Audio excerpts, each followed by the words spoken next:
For many Americans, one of the names at the top of the crowded Republican 2016 leaderboard may come as a surprise. The latest Fox poll in the GOP race has Ben Carson tied with Jeb Bush at 13%.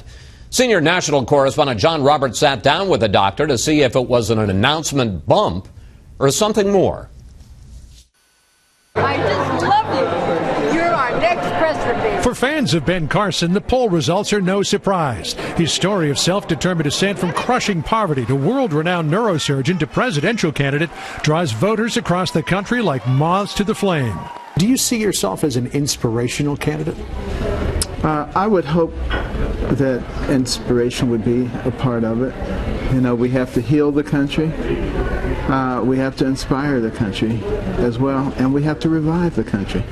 You know, we're on our deathbed. With a shoestring budget, a skeleton staff, and a bedrock conservative message, Carson has turned his lack of political experience into an asset. I will never become a politician. Igniting a grassroots movement that now has him neck and neck with the establishment's favorite son. It tells you that people are waking up and starting to think for themselves.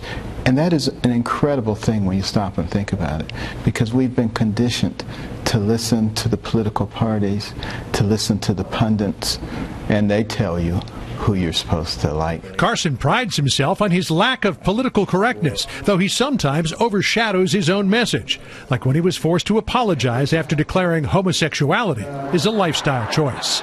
A lot of people who go into prison straight, and when they come out, they're gay. Do you, Ben Carson, need a better filter? Well, you've probably noticed that I haven't done very much of that lately, because I've come to understand that it's more important to get your point across. And there's certain things that you say, it like blocks out everything else, and no one can hear anything else that you say after that. Carson's sharpest barbs are aimed at President Obama, a trend he started at the 2013 National Prayer Breakfast, hammering the president on everything from the economy to faith. This is a Judeo-Christian nation. I don't care what the president says. Faith, says Carson, informs every decision he makes. I will never deny the fact that I have great faith in God. I mean, there have been too many things that have happened that, has no other explanation. Carson also believes in peace through strength. And while he describes himself as mostly dovish, he says he would take a much different approach to ISIS than the president. Of course it would be a war. And I wouldn't be afraid to call it a war, and I wouldn't be afraid to name who the enemy is. You would use American ground combat forces against ISIS. If I needed to commit them, I would commit them. They would be in the arsenal. Carson is also hoping to break new ground for the Republican Party. While most of the faces at his appearances are white, more and more blacks are coming out for a look. Carson told me you can't grow the party without talking to folks. And boy, can he talk. Chris? John, thank you.